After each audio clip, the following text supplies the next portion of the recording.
Assalamualaikum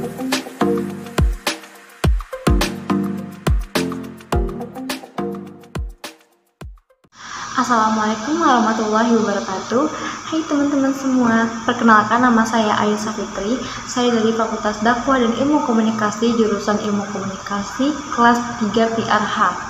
Nah teman-teman, kali ini saya akan bagikan tips nih kepada teman-teman semua, gimana sih caranya biar kita nggak grogi pas ngomong di depan orang banyak atau di depan kamera.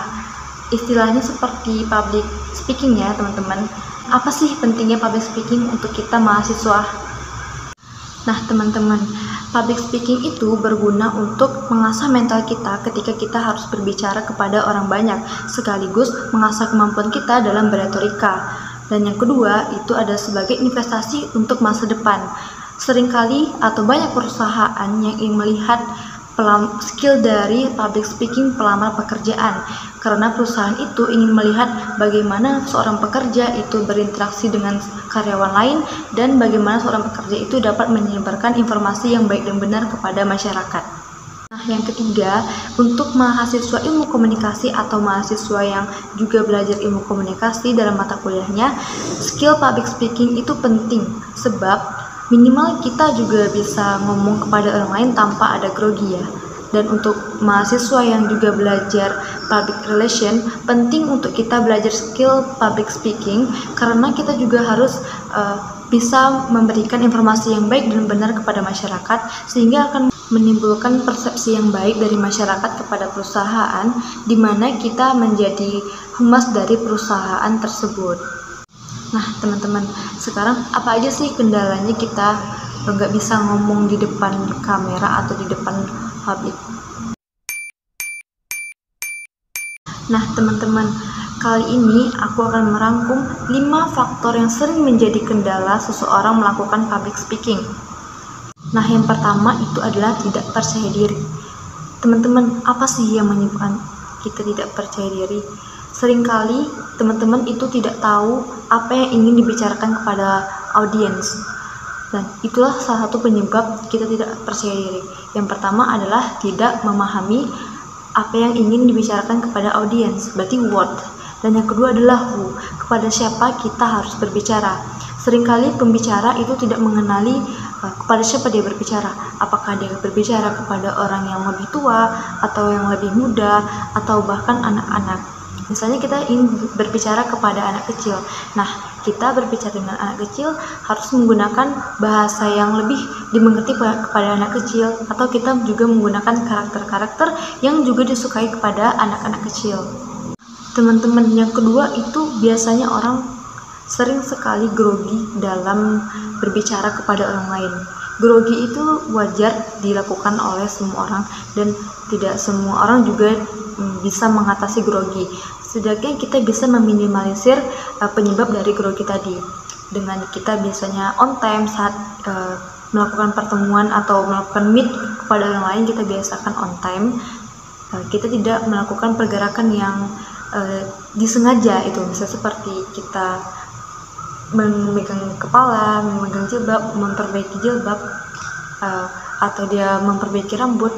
Dan yang ketiga, untuk mengatasi grogi itu kita dapat melakukan senyum kepada audiens, dan sampaikan perasaan kita juga menghormati audiens sehingga mereka juga menghargai kita dan kita juga dapat menghargai orang lain. Dan yang keempat, untuk mengatasi grogi itu kita dapat melakukan searching kepada audiens kita. Kita harus kenal audiens kita siapa, kita harus mengetahui apa aja yang diketahui audiens sebelumnya, apakah dia dari mana asalnya, dari mana perusahaannya, dari mana sekolahnya dulu, dan kalau bisa kita lebih tahu dengan adat dan istiadat dari daerah setempat. Dan yang ketiga, penyebab dari orang lain sering melakukan kesalahan atau yang menjadi kendala orang melakukan public speaking adalah tidak diperhatikan. Seringkali kita berbicara kepada orang lain atau mendengar orang lain berbicara, kita bosan dan suntuk mendengarnya. Nah teman-teman, bagaimana sih perasaan orang-orang yang sedang berbicara tapi tidak dihargai? Sebenarnya sedih sih teman-teman. Dan yang keempat itu ada namanya filler. Nah, apa sih ini filler? Sebenarnya filler itu adalah kata yang sering diucapkan oleh seseorang ketika berbicara tetapi tidak memiliki makna. Misalnya seperti dia berbicara atau ya mengulangi kata yang sama tetapi tidak memiliki makna. Nah, teman-teman sering kan pasti dengar orang yang ngomong kayak gitu. Gimana sih cara kita mengurangi kita sering ngomong atau gitu? Itu kita harus sadar kalau kita sedang salah gitu, sedang lagi ngeblank, atau kita juga melakukan jeda. Misalnya lagi ngomong nih, tapi kita tiba-tiba ngeblank, jadi diam aja, diam, terus lanjutkan apa yang ingin kita sampaikan. Tidak perlu kita ngomong atau gitu, sehingga penonton juga tidak atau audiens juga tidak bingung dengan apa yang ingin kita sampaikan.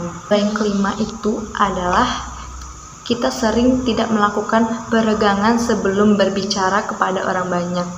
Jadi kita ngomongnya jadi kebablasan atau kita lupa atau pengucapan kita itu tidak jelas. Teman-teman dapat mengatasinya dengan olahraga sebelum berbicara, itu mengucapkan A, I, U, E, O dengan jelas dan lantang, sehingga teman-teman juga bisa melatih vokal sebelum berbicara kepada orang banyak. Dan yang terakhir, saya ingin memberitahukan kepada teman-teman bagaimana hubungan dari skill public speaking dengan komunikasi persuasif.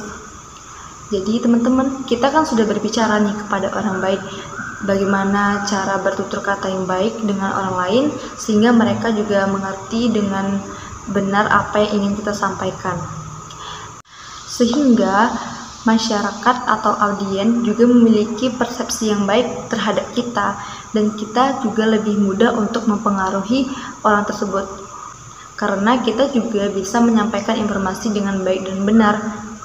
Saya kira seperti itu bisa menjadi alasan kenapa skill public speaking itu penting untuk komunikasi persuasif. Baiklah teman-teman, sekian video dari saya. Terima kasih sebelumnya saya ucapkan kepada dosen pengampu saya, Bapak Usman M.Ikom, yang sudah memberikan saya kesempatan untuk memberikan informasi ini kepada teman-teman semua. Apabila ada kesalahan, mohon maaf. Wabillahi taufiq wal hidayah. Wassalamualaikum warahmatullahi wabarakatuh.